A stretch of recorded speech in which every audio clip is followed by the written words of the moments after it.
Fait que Winnie, toi, c'est quoi ton jeu préféré? Sérieusement? Exploding Kitten, son jeu préféré à 6, tu sais. Mais pourquoi t'aimes le jeu Exploding Kitten? Pourquoi? Parce que des chats explosent. L'école du jeu, en partenariat avec la boutique L'Imaginaire. Au-delà de vos attentes.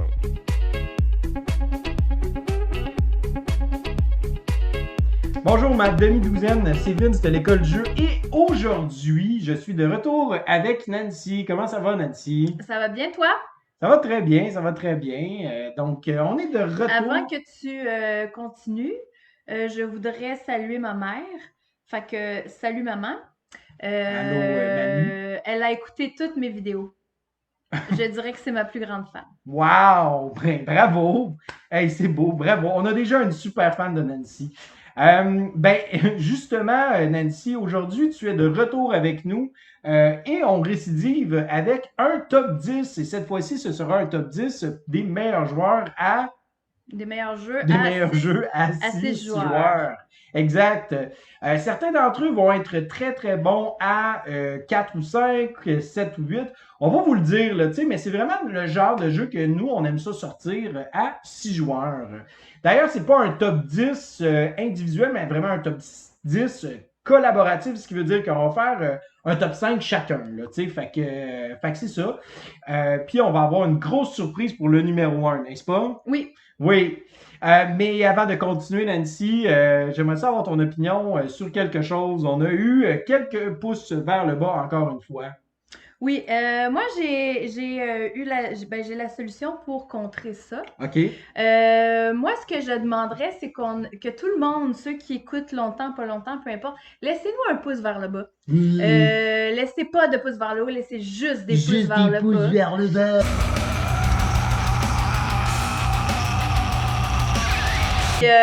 Dans le fond, on pourrait même pousser la chance et dire que si on atteint 1000 pouces vers le bas d'ici le 1er août, ben on fera tirer un jeu que t'aimes pas dans ta collection.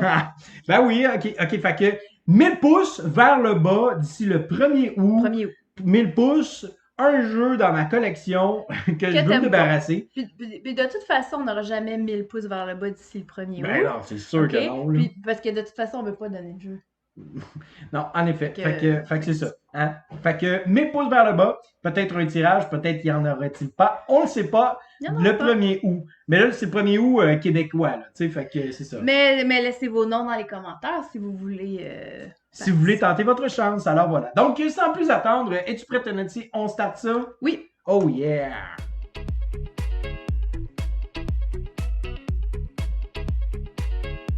Alors, mon numéro 5, en fait, j'en ai deux. J'ai encore été rebelle. Parce que je voulais mentionner vraiment le jeu Shop and Time. Oh. C'est un jeu qui est différent. Je dirais que c'est quand même assez différent des autres jeux. Mhm. C'est comme un peu un Price is Right. OK. OK, il faut avoir l'application, tout ça. Qui est gratuite d'ailleurs. C'est pas... Avec le jeu, j'imagine. Non, elle vient, tu peux aller l'acheter même si OK. c'est pas le jeu. Fait que ça, c'est super intéressant. Fait que dans le fond, on va faire un draft de cartes avec des items de différentes années. Donc, comme on voit ici, l'Aftershave de 1949. Combien, selon toi, ça valait ça en 1949? Moi, je dirais que ça valait $1.50. Moi, je pense au moins OK? 3 piastres. Fait que là, dans le fond, ce qu'on va faire, c'est qu'on va essayer d'aller à la limite du jeu. Le jeu ici nous dit 14,90. Mais ça peut être plus, ça peut être moins. Donc, on va prendre tous des objets de différentes années, puis on va essayer d'arriver au montant de 14,90. Le plus proche possible de ça, Oui. là, tu sais. Puis si tu vas en haut de ça, ben tu bustes. Fait que dans le fond, tu es éliminé, comme par exemple, William ici est éliminé parce qu'il n'a pas. Il a eu 17 et 53. Ouais, c'est ça, exactement. Tu sais. Donc c'est vraiment un type un jeu de draft, un peu à la manière de Seven Wonders, mais au lieu de faire de la collection collection d'ensemble, ben tu fais juste simplement collectionner des trucs. Tu peux avoir des coupons aussi, dépendamment de si tu es le premier à décider que tu arrêtes de collectionner avant tout. Fait que c'est ça, c'est un très très bon jeu en effet. Là, Puis ça, on peut sortir ça vraiment avec Quasiment n'importe qui. Quasiment n'importe qui. De 4, tu sais, ça joue très très bien à partir de 4-5 joueurs jusqu'à 8-9. Tu sais, c'est vraiment un jeu très très le fun en effet. Là. Donc voilà. Le deuxième que tu voulais parler dans En fait, ton moi, 5. l'autre jeu, c'est Unusual Suspect. C'est un petit peu Oh, comme c'est un petit peu comme un Guess Who. ok. OK, on peut jouer quand même vraiment à plusieurs joueurs. Mhm. Puis dans le fond, on va avoir, comme le Guess Who, on va avoir plusieurs personnes, si on veut, dans la liste. Et puis, on va y aller selon, admettons, on va sortir des cartes. Puis selon vous, c'est qui la personne là-dedans qui a un doctorat en sciences? T'sais? Fait que là, on va faire, ah, ben moi, je pense que telle personne, telle personne, telle personne pourrait avoir un doctorat en C'est sciences. ça, tu sais, ou mettons, elle, c'est sûr qu'elle n'a pas un doctorat en sciences parce qu'elle a un béret, puis le monde qui porte des bérets, on le sait C'est ça, très fait que bien, c'est tu sais. beaucoup sur les préjugés. Fait que là, il faut pas capoter avec ça. Non. Pleure pas, OK? Panique pas, là. Si tu dis, ah, ben là, c'est des préjugés, c'est pas correct. Regarde, c'est pour le plaisir. Bon, hey. Puis c'est juste vraiment, ça fait rire, là. C'est ça, exactement. Tu sais, c'est de prendre ça à la légère. Ça peut aussi inciter à avoir des discussions sur différentes choses, tu sais, de la vie en général. Tu sais, pourquoi tu penses ça, ah, puis telle chose, telle chose. Moi, je l'ai déjà utilisé d'ailleurs en classe pour inciter à la discussion. Parce que c'est un très très bon jeu pour inciter à la discussion, en effet. Là. Donc Puis voilà. c'est vraiment le fun. On peut encore une fois le sortir avec quasiment n'importe qui, là. C'est vraiment pas compliqué. Oui, en effet. Pour ma part, mon numéro 5, donc t'es prête, Nancy? Oui. Ok, parfait. Donc, c'est Rex Final Days of an Empire. Donc, Rex, c'est une réimplémentation de l'ancien jeu Dune.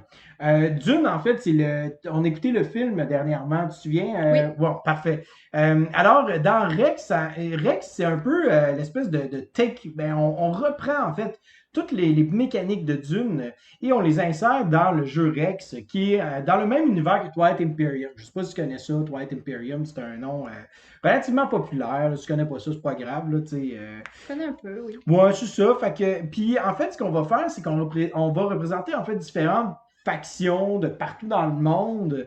Et ben, le but, en fait, c'est de contrôler un certain nombre de territoires. Mais, tu sais, si, admettons, je suis tout seul, ben, je peux contrôler, dès que je contrôle 3 ou 4 territoires, ben, je gagne la partie. Tu sais.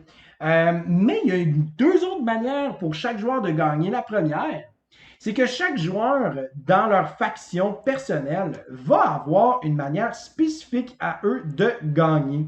Donc là, tu vois ici, on a l'espèce de texte de saveur par rapport au Lazax Empire, mais tu as plusieurs autres factions, tu sais, comme il y en a une, ce sont les tortues, que leur but, en fait, c'est simple, c'est de prédire qui va gagner et à quel round ils vont gagner. Donc, si moi je prédis correctement que tu vas gagner de telle manière à tel round, c'est plus toi qui gagne, c'est rendu moi qui gagne. Et non seulement ça, on ajoute le principe d'alliance. À un certain point dans le jeu, on va avoir une espèce de ceasefire, on va cesser les feux et on va commencer à discuter. Tu sais, ah Nancy, ta game, elle va-tu bien toi? OK, non, la mienne non plus va pas super bien. Ben écoute, on peut s'allier ensemble. OK, parfait. Alors, si Nancy gagne, je gagne. Et si je gagne, elle gagne. Puis, donc, c'est vraiment, ça devient super intéressant parce qu'on a vraiment cette espèce de création-là d'équipe super, tu sais, de façon complètement naturelle. Ça se fait juste de façon organique. C'est génial, ce jeu-là. Un très, très bon jeu à 6 joueurs. C'est pas fait pour tout le monde. Il y a quand même beaucoup de règles, quand même beaucoup de petits détails. Mais vraiment, là, beaucoup de petites mécaniques là, bien jumelées ensemble. Là, donc, voilà. Beaucoup de négociations aussi. Est-ce que c'est le genre de jeu, toi, qui t'intéresserait? Moi, j'aime la négociation, mais je trouve qu'il y a l'air d'avoir beaucoup de textes en anglais à lire. Ouais. C'est peut-être ça qui me freinerait plus, tu sais. Ouais, c'est ça. Mais le texte, ça serait long de tout lire. Ouais, c'est ça. Mais le texte, c'est pas si pire que ça. Puis aussi, on peut faire, on peut se permettre de discuter, en fait, des trucs qui sont écrits. Puis les choses sont relativement claires, là, somme toute. Là. Donc, c'est mon numéro 5, Rex, c'est un jeu que j'aimerais davantage jouer. Rex, Final Days of an Empire ou Dune, un ou l'autre. Là. Donc, voilà.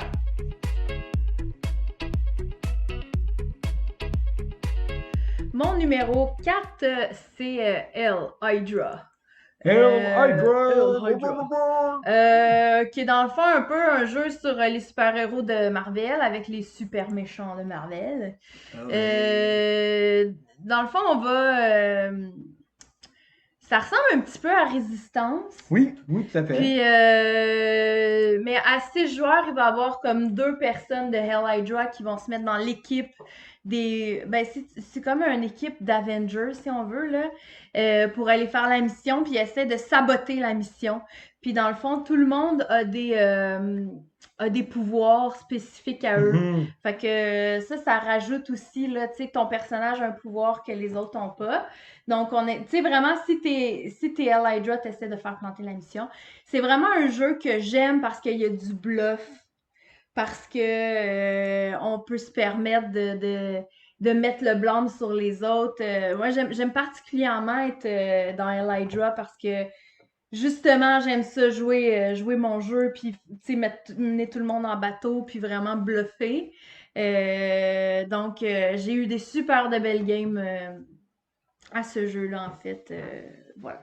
Oui, donc oui, en effet, puis il y a un principe qui est intéressant aussi dans Hell Hydra, c'est-à-dire les cartes en fait que l'on va jouer parce que même si t'es pas super bon en bloc, tu peux quand même contribuer à un côté ou l'autre, ou tu peux quand même aider à ce on se rachète, tu sais. Oui, parce que Euh, si quelqu'un d'autre dans ton équipe est vraiment bon en bluff, ben tu sais, t'essaies juste de comme combler, puis ça va faire Ça va faire la job, oui, là, c'est tu ça. sais. C'est vraiment, oui, en fait, moi, c'est devenu mon jeu préféré de gang, là, tu sais, à 6 Puis 8 joueurs. on dit 6 joueurs, mais ça peut jouer jusqu'à 8, 8. ouais, c'est Donc, ça. puis c'est vraiment. Puis moi, si je l'avais mis, je l'aurais mis beaucoup plus haut que ça dans mon top 6. Fait que shame on you un petit peu. Tu sais, un tout petit peu. C'est correct. Je te pardonne. Parce que moi, mon numéro 4, c'est Senji de Monsieur Catala et Monsieur Serge Laget. Senji, t'as jamais joué. Senji, là, c'est un excellent jeu. Sérieusement, là, j'ai joué. Ma première partie de ce jeu-là, ça a été immédiatement un gros coup de cœur. C'est tombé un de mes jeux favoris. C'est un jeu qu'on joue principalement à 6 joueurs parce que si on joue en bas de 6 joueurs, ben là, on commence à fermer des zones. Et c'est un contrôle de territoire où est-ce que le jeu est divisé en fait en 4 saisons. C'est un round complet. Puis la saison d'hiver, c'est un gros timer de 4 minutes que tout le monde va s'en aller à gauche puis à droite dans la pièce. Et on s'en va faire du marchandage, on s'en va faire de la négociation. Très très vite sur le go. Let's go, on n'a pas le temps. Puis ah ouais, let's go, on s'échange des cartes. C'est aussi un set collection, donc une collection d'ensemble. Où est-ce que le but, ça va être de faire des points avec les différentes cartes que l'on obtient. Ça va être aussi de se déplacer dans les territoires, aller voler des territoires aux autres joueurs. Et dès qu'un joueur atteint 100 points ou plus, on termine la partie, on regarde les collections d'ensemble que l'on a en main. Puis le joueur qui a le plus de points gagne. C'est épique comme jeu, c'est vraiment sensationnel. La seule affaire, c'est qu'il y a beaucoup de hasard, mais ce hasard-là est au service du jeu au sens où est-ce qu'on est capable de pouvoir, admettons, En profiter. oui, mais on est capable d'en profiter, puis le hasard, des fois, il va tourner un peu en ta faveur, des fois, il va tourner contre toi, puis c'est correct, ça fait partie du jeu. C'est ça qui est le fun, en fait, dans le jeu-là. C'est virevoltant, c'est entraînant, donc c'est vraiment un jeu super le fun. Pas compliqué du tout, en fait, c'est vraiment, vraiment simple. Le jeu, somme toute, c'est super le fun, c'est très, très, très simple quand même, là. Dès qu'on commence à jouer, ça embarque très, très, très rapidement, là. Donc, voilà. Toi, est-ce que ça te parle, ça, ce jeu-là? Ben oui, ça a l'air le fun. Oui, bon, ben, parfait.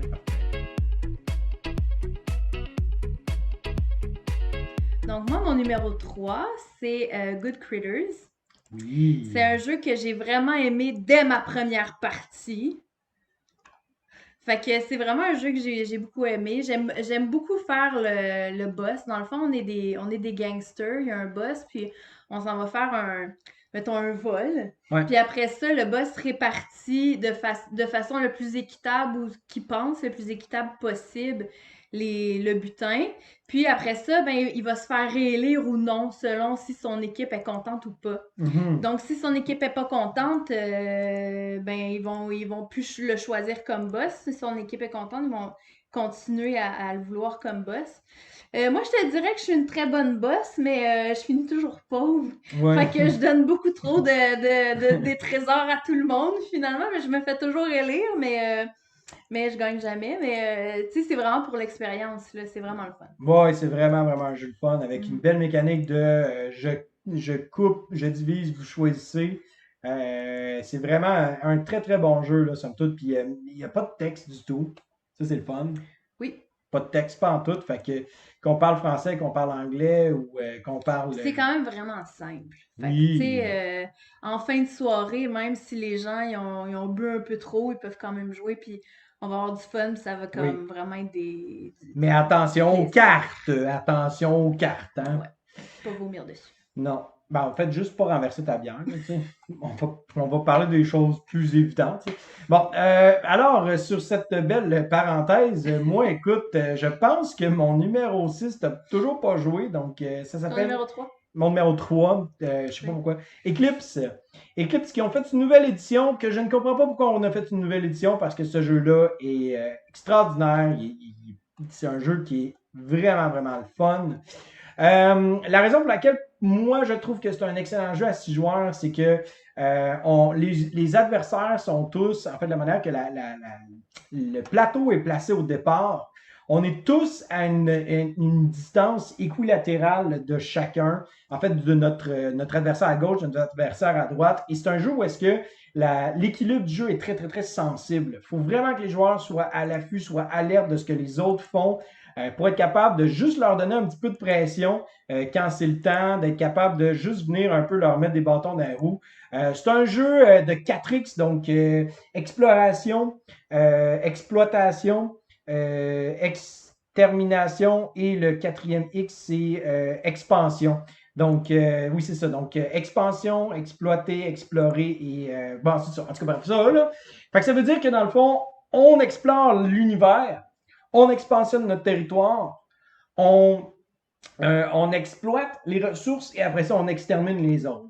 Mais ce qui est vraiment intéressant, ce qui est ingénieux du jeu, c'est la proposition, en fait, avec les différentes tuiles qu'on peut ajouter à nos vaisseaux, les pouvoirs aussi des personnages. C'est vraiment un jeu très, très, très épique. Je pense pas que ça te plairait nécessairement. Non, je t'écoute, puis ça m'allume pas de cloche. Non, puis je suis... Mais je sais pas. Mais je pense que non, puis aussi, c'est un jeu qui est très, très long. Donc, si c'est très très long, oui, c'est ça. non. À 6 joueurs, là, j'ai eu des parties des fois qui ont duré des 4-5 heures. Là. Moi, ça me dérange pas. Parce que j'aime ça. Quand ça dure 5 heures puis c'est le fun, ben moi, je ne vois pas le temps passer. Nancy, c'est un peu différent. Oui. Ouais. Donc, mais ça reste quand même mon numéro 3, là, un de mes jeux préférés à 6 joueurs que je veux rejouer encore et encore. Eclipse.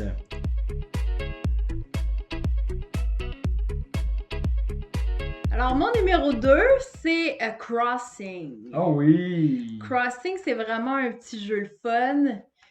Encore une fois qu'on peut jouer dans les parties de famille avec des enfants, je dirais à partir de 7-8 ans, ça doit être bon. Oh oui, facile là. Puis dans le fond, c'est un jeu qu'on est des petits trolls qui allons des trolls, des petits des elfes, des bubites, des créatures fantastiques, ouais, c'est ça. Puis on s'en va dans le fond chercher des trésors, puis là on ramène nos trésors sur nos cartes. Puis dans le fond, il y a des trésors aussi dans le milieu de la table. Puis il faut pointer. Dans le fond, on voit les champignons dans le milieu. Ouais. Il faut pointer pour aller chercher ces trésors-là. Mm-hmm. Mais il faut faire attention parce qu'il faut toujours protéger sur nos cartes ce qu'on a comme trésor. Parce que les autres peuvent le voler. Ouais. Fait que c'est vraiment le fun. Puis c'est dans le fond ceux qui ont le plus de trésors, de diamants, tout ça qui gagnent à la fin. Fait que c'est vraiment super facile. Mais tu sais, pour vrai, c'est le genre de jeu que je trouve que moi, la victoire là-dedans est pas bien importante. Parce que tu as envie de jouer une autre partie. Là. Tu sais, t'as envie. C'est super pas long. Ouais, c'est vraiment pas long, c'est vraiment rapide. Puis aussi, tu pointes, tu sais, le principe que quand deux personnes pointent la même chose, ben ça s'annule, ça c'est vraiment drôle. Là, oui, fait que, tu sais, faut essayer de voir un peu aussi qu'est-ce que tu vas aller chercher pour pas le perdre, puis bon, tu sais, fait que c'est vraiment le fun, c'est super sympathique. Oui, c'est ça, même moi, je l'aurais mis aussi, là, probablement, là, j'ai mis une partie, là, c'est vraiment le fun. Puis ça se porte dans un sac.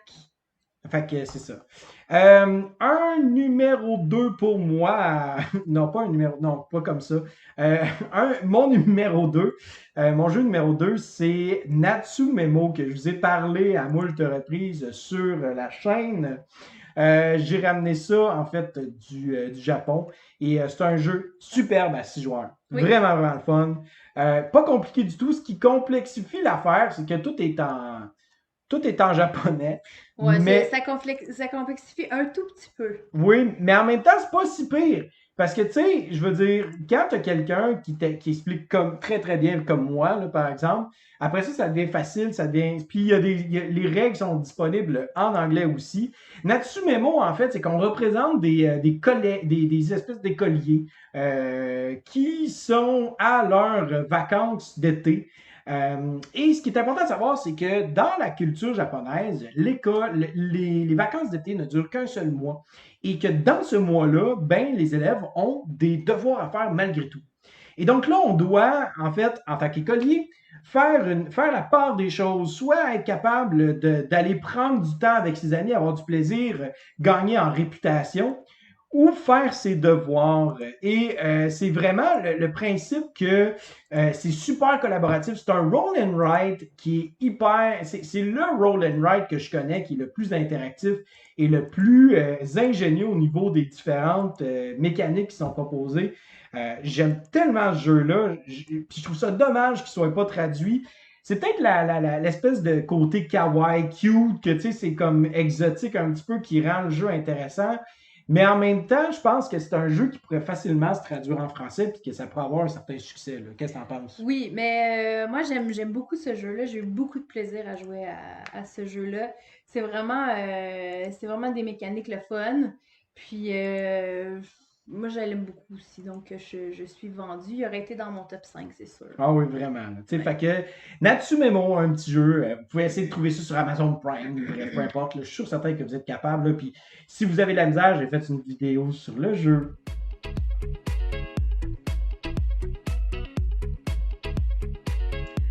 Alors, mon numéro 1 est Sidereal Confluences.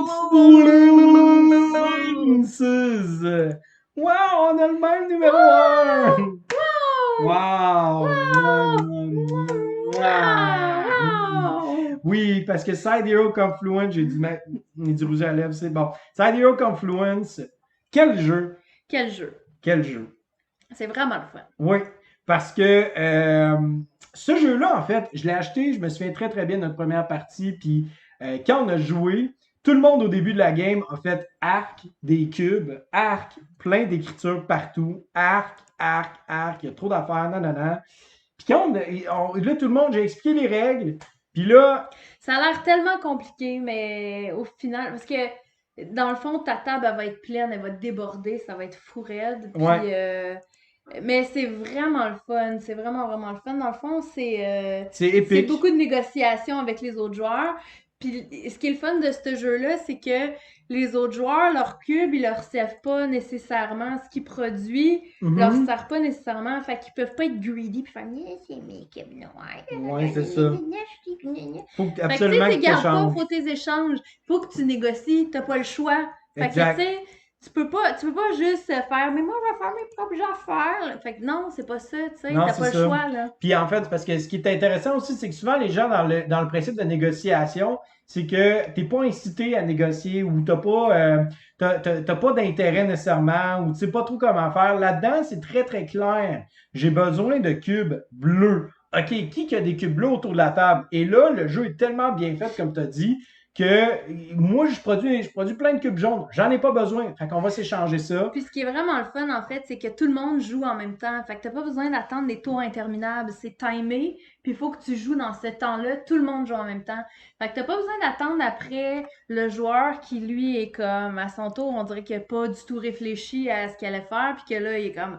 Ah, mais là, laissez-moi. Puis là, ça prend une demi-heure. T'sais. Ouais, c'est ça. Fait que t'as pas le choix, là. Tout le monde joue en même temps. C'est quand même des games qui sont longues, mais ça paraît pas long. Mais ouais, mais en même temps, moi, tu sais, on parlait. Ouais, c'est ça, mais on parlait de jeux justement qui jouent super bien moi, ce jeu-là de 5 à 9 joueurs, c'est vraiment, il y a pas oui, de... puis même à 9 joueurs, tu verras pas la différence. Il y a plus de joueurs, c'est super le Parce fun. que c'est timé. Oui. Tu sais, la seule chose, en fait, c'est vraiment l'explication des règles qu'à un moment donné, bon, il y a plusieurs personnes qui peuvent te poser des questions.